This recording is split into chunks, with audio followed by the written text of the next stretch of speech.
Naitwa Mr. Yusufu Boazi Malifeza, mkurugenzi wa shule ya awali na msingi Shalom.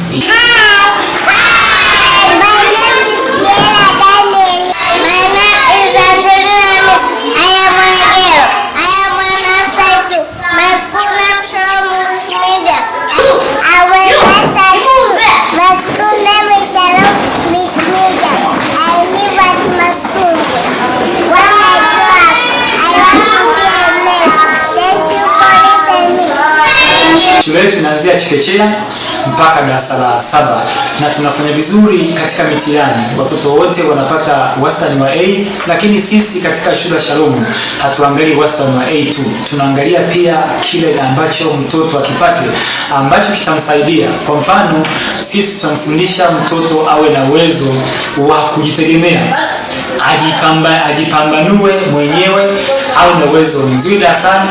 Hata kama siku akitoka hapa Shalom akimaliza la 7 akiingia mtaani anakuwa ni mtoto mzuri. Hata kama akienda sekondari anakuwa anafanya vizuri katika masomo yake. Shule yetu inapatikana Masumbwe, Mbogwe, Geita. Ukifika Masumbwe, ukiwa pale stendi kuu ya mabasi ya stendi, kwa pembeni kuna kiwanda cha Kagili, ila pia kuna kibao kimeandikwa Shalom English Medium School. Nyuma ya kiwanda cha Kagili au nyuma ya stendi ya Masumbwe au Mpango Mji ndipo utakapoikuta shule yetu ya Shalom. Karibu sana.